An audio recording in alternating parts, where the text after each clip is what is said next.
Attorney Shaila Dumama Alba to give us the welcome remarks. Bismillahirrahmanirrahim. Assalamualaikum warahmatullahi wabarakatuh. To our guests and partners today, si Ma'am Susan Toots Ople, to the team of the Blas Ople Policy Center, our beloved Executive Secretary Abdul Rauf Makakua, ministers who are present and fellow Bangsamoro workers, good morning po. Today, as we humbly commemorate the first anniversary of the ratification of the Bangsamoro Organic Law in a plebiscite participated in by an overwhelming number of Bangsamoro voters, we are similarly humbled that we again get to do something equally relevant to create a significant impact to the lives of the Bangsamoro people. We are here today to witness the signing of a Memorandum of Agreement between the Office of the Chief Minister, Bangsamoro Autonomous Region in Muslim Mindanao, represented by Executive Secretary Abdul Rauf Makakua, and the Blas Ople Policy Center, the latter being a strong supporter of the Bangsamoro government's policy for moral governance. The signing of this MOA marks the first of the many steps that the Bangsamoro government will take to protect our Bangsamoro OFWs from human trafficking. Through the support of the Blas Ople Policy Center, we hope to be able to establish mechanisms of detecting and identifying early signs of human trafficking by setting up a credible and reliable data management and case monitoring system on OFWs and human trafficking incidents. We are also optimistic that this Memorandum of Agreement will further strengthen our partnerships with the national government's Interagency Council Against Trafficking, and that we will have a functional regional IACAT in the BARM. With that, I warmly welcome everyone who took the time to be with us today. Thank you very much. Thank you, Attorney General. And now for the keynote message, we'd like to call on the Executive Secretary, Honorable Abdul Rauf Makakua.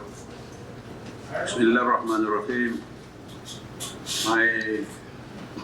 My courtesies to Ma'am Ople, representative of the Interagency Council Against Trafficking, representatives of the Global Fund to End Modern Slavery, members of the media who are present, fellow Bangsamoro government workers from different Bangsamoro ministries, particularly Minister Dixon, Minister Nagib Sinarimbo, and Benon Caron, the MP member Benon Caron, and others in the Bangsamoro Autonomous Region in Muslim Mindanao. Assalamualaikum warahmatullahi wabarakatuh.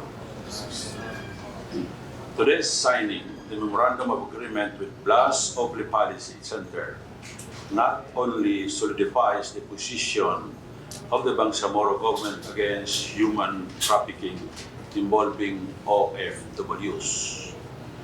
It is also hope and gives assurance to our Bangsamoro constituents who risk their lives to earn a living outside of the Bangsamoro homeland and the Philippines that they have a working Bangsamoro government to run to and watch their backs. It is unfortunate that our overseas Philippine workers are vulnerable to human trafficking.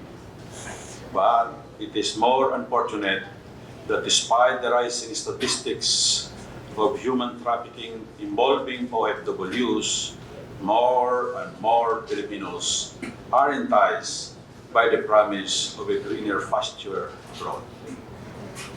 As a newly established government, we know that we need to do what we can. We need to find ways to help combat this pernicious evil of modern day slavery by offering employment opportunities to the Bangsamoro people through the Bangsamoro Job Portal and encouraging business to thrive in the region. In the ideal world, all our Bangsamoro brothers and sisters working abroad would go back to their roots and would no longer have to live apart from their families. They won't have to be exposed to the dangers of human trafficking. As a Press Bangsamoro government, we welcome every help and assistance we can get to raise awareness on this horrific problem, to train our ranks in identifying victims of trafficking, to rescue actual victims and make sure that they live to tell the tale and testify against their abusers, and to ensure that they fully recover.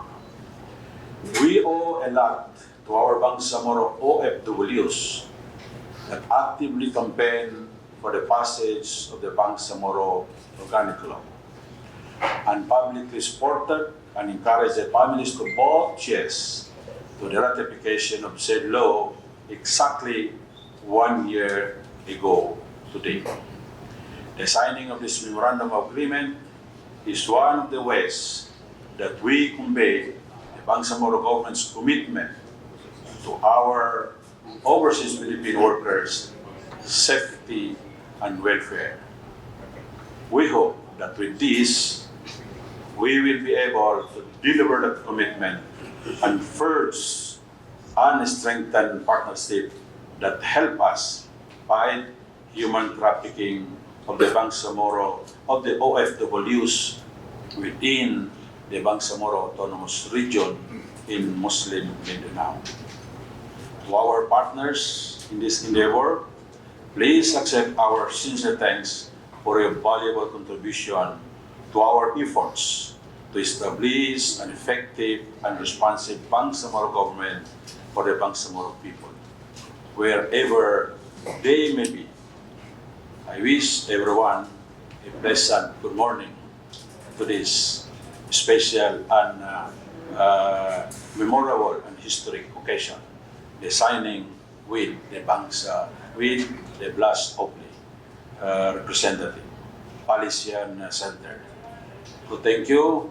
Assalamualaikum warahmatullahi wabarakatuh.